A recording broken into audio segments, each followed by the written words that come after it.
SNS를 통해 인기 촬영 장소로 부상하면서 부산 영도 흰여울 문화마을과 감천 문화마을에 관광객들이 밀려들고 있습니다.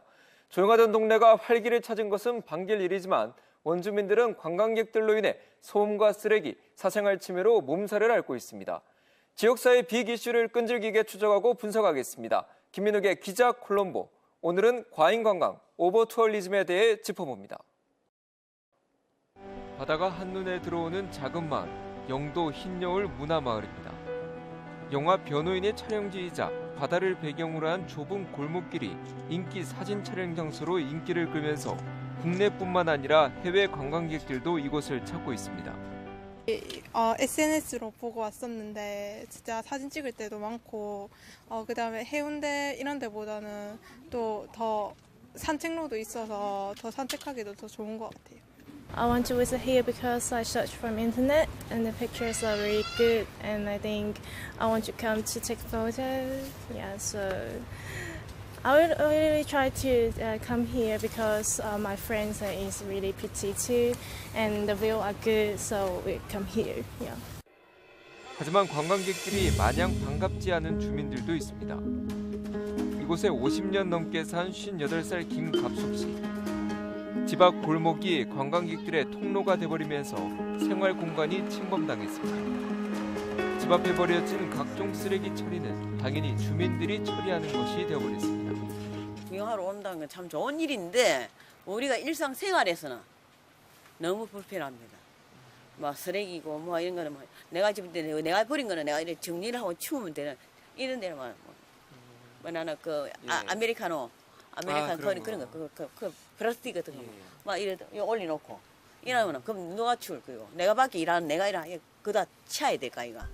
김 씨 집안에 들어가 창문을 열자 발걸음 소리부터 작은 대화까지 다 들릴 정도로 소음 피해가 심각합니다. 닫았을 때는 이제 2중, 3중의 문이니까네. 그렇지. 소리가 안 들리지만 여름이고 이러면 문을 사람이 사는데 문 안 열고는 안 된다니까. 그러니까 문을 열면 소리가 많이 들리지. 골목 곳곳에 조용히 해달라는 경고 문구가 붙어 있지만 소용없습니다. 마당조차 없는 작은 집들. 관광객들이 볼까봐 속옷 같은 빨래를 널 수도 없습니다. 한국의 산토리니로 불리는 감천 문화마을도 주말을 맞아 전국에서 몰려든 관광객들로 넘쳐납니다.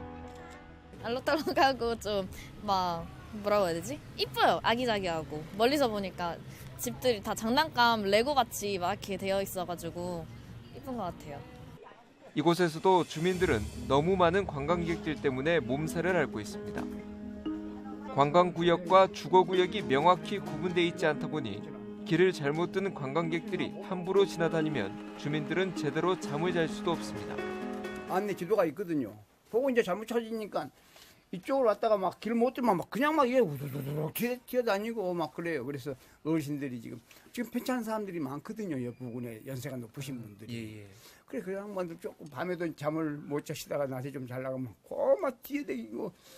관광객들이 유입되면서 원도심은 살아났지만 과잉 관광으로 인한 각종 피해는 그곳에서 삶을 이어나가야 할 주민들이 떠안고 있습니다.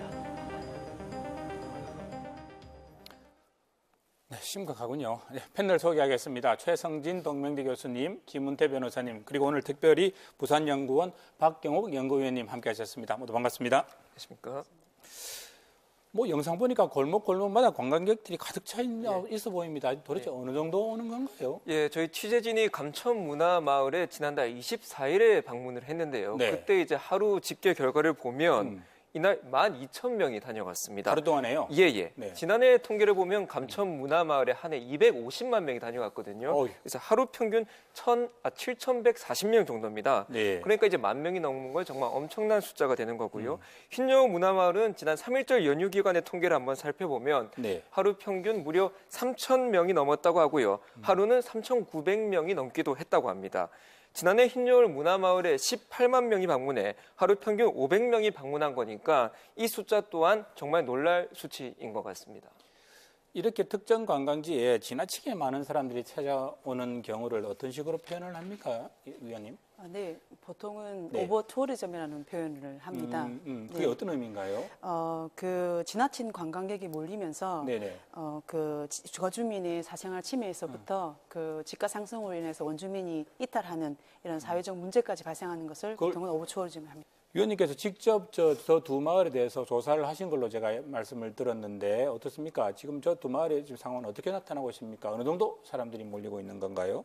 네, 작년 9월에 네. 그 감천 문화마을하고 흰여울 마을을 네. 그 물리적 수용력을 통해서 조사한 결과 어느 정도 관광객들이 오는 걸로 나타났습니까? 네, 그 감천 문화마을 같은 경우는 네. 2017년 기준으로 네. 그 일일 8시간 기준으로 했을 때 음. 2,600명이 적정한 수로 나타났는데 적정한 수용할 수 있는 적정한 수가 한 그렇죠. 2,600명 정도 나타났다 그죠? 네. 그런데 실제로 오는 사람들은 어떻습니까? 일일 기준으로 보면 6,500명 정도가 방문하는 것으로 나타났습니다. 두세 배가 훨씬 넘는 사람들이 몰리는군요. 네, 흰여울은 어떻습니까? 흰여울 같은 경우는 네. 일일 기준에서 996명 정도가 네. 적정한 수준인데 네. 지금 현재 한 630명 정도가 일일 입장을 하지만 네네. 주말에 같은 경우에는 1,200명 정도가 들어오는 상태로 그 일일 기준 수용력이 초과하는 상태입니다. 주말 같은 경우는 그러면 이게 수용할 수 있는 정도를 넘어버리는 문제가 생길 있는 상황이 벌어질 수 있다. 뭐 이런 의미인 그렇죠. 것 같은데요. 흰여울 마을 그리고 우리 감천문화 마을 원래는 이게 어떻게 형성된 동네였습니까?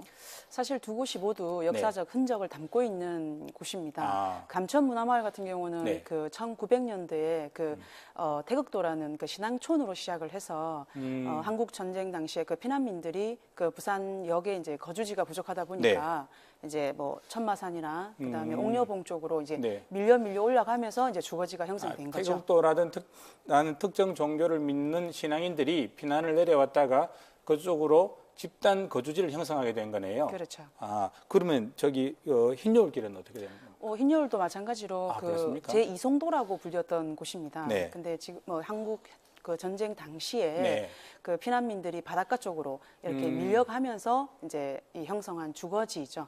중동부 저 삼복도로나 아니면 영도 쪽으로 피난민들이 주로 많이 몰렸으니까 네. 그렇게 그 당시에 형성됐던 거라고 보면 되겠네요. 네. 예. 김윤욱 기자, 주민들이 네. 제일 힘들어하시는 거 직접 만나보시니까 뭐라고 하시던가요? 사실 이제 당장 생활이 정말 힘들다는 거거든요. 네. 관광객들이 불쑥불쑥 들어와서 사진을 찍고 또 들어와서 이제 주거지를 침범하다 보니까 이 불편이 정말 이만저만이 아니고요. 네. 또 하나는 이제 그 불법 주차난이 심각하다는 건데요. 주말에 되다 보면 워낙 사람들이 많이 몰려드니까 뭐 인도 가릴 것 없이 차들이 불법 주차를 해서 정작 원주민들이 차량을 댈 데가 없는 그런 상황이 빚어지기도 합니다. 그런데 이게 어떻게 부산만의 문제는 아니라면서요? 네. 서울의 북촌 한옥마을이나 아하. 그다음에 그 이화동 그 벽화마을, 네. 그다음에 통영 동피랑도 이런 많은 관광객이 유입되면서 네. 주민이 불편이나 그런 고통들을 호소하고 있는 실정입니다. 네. 국내뿐만 아니라 어떻게 외국도 그러면 비슷한 사례들이 있겠습니다. 관광객들이 우리나라보다 훨씬 많이 오는 곳들도 많을 테니까요. 네, 그렇죠. 네. 그 국내와 달리 해외에서는 이제 도시 전체가 네. 이런 오버투어리즘이라는 이런 현상들이 심각하게 나타나는 부분이 있습니다. 그래서 사실은 그 오버투어리즘이 유럽에서부터 시작된, 그러니까 제기된 문제이기도 하죠. 그래서 저희 쉽게 아는 그 스페인의 바르셀로나라든지 네. 그리스의 산토리니, 발리, 섬 등이 지금 현재 관광객 방문으로 주민들이 네. 도대체 누구를 위한 도시인가 이렇게 정체성을 제기할 정도로 지금 문제가 네. 심각해지고 있고 그에 따라서 이제 관광객을 배척하는 이런 심각한 현상들이 지금 나타나고 있습니다. 관광 기피 현상까지 빚어질 정도로 문제가 심각한 모양입니다. 이렇게 되면 결국은 원래 있는 거주민들이 못 견디고 떠나가는 겠죠. 어떻습니까? 네네. 이를 두고 투어와 젠트리피케이션을 합친 네. 투어 리프리케이션이라는 용어가 생겼습니다. 그런 용어도 만들어졌군요. 네네. 관광객들 때문에 불편을 느껴 사는 지역을 떠나는 것을 말하는데요. 아직 통계로 정확하게 집계되지는 않았지만 흰여울 문화마을과 감천 문화마을의 외지인이 유입되면서 원주민이 떠나고 있는 것은 현실입니다. 예. 특히 이제 집을 소유한 주민들의 입장에서는 집가 상승이라는 긍정적인 면이 있기도 하거든요. 이제 개별 공시주택 가격을 보면 이 상승폭이 크지는 않지만 지역 주민들과 부동산 업계 사이에서는 한 최근 10년 사이에 집가가 한 두세 배 정도 감천문화마을과 흰여울마을에서 지가 상승이 있었다고 하고요. 그런데 문제는 바로 이 주거 안정성이 없는 이제 세입자들입니다. 이들은 이제 임대료가 오르게 되면 아무래도 떠나갈 수밖에 없는 구조이기 때문에 이런 부분이 문제라고 볼 수 있습니다. 뭐 여러 가지 불편을 겪는다고 해서 이걸 관광객들을 법적으로 어떻게 할 수는 있습니까? 네, 그렇습니다. 사실 이런 경우에 그 지역 주민들이 법적으로 보호받을 수 있는 방법이 사실 네. 많지는 않습니다. 그 경범죄 처벌법에는 뭐 음주 소란이나 뭐 큰 네. 소리로 떠들거나 뭐 노래를 불러서 이웃을 시끄럽게 한 경우에 처벌하는 규정이 있긴 있습니다만 네. 관광객이 집 앞에서 뭐 잠시 떠들었다고 해서 이런 네. 소란으로 보기는 어렵고요. 참 애매하네요. 예, 그렇죠. 그리고 집을 뭐 구경하기 위해서 이렇게 쳐다보는 것 자체도 사실 이를 뭐 처벌할 수 있는 근거나 규정은 전혀 없습니다.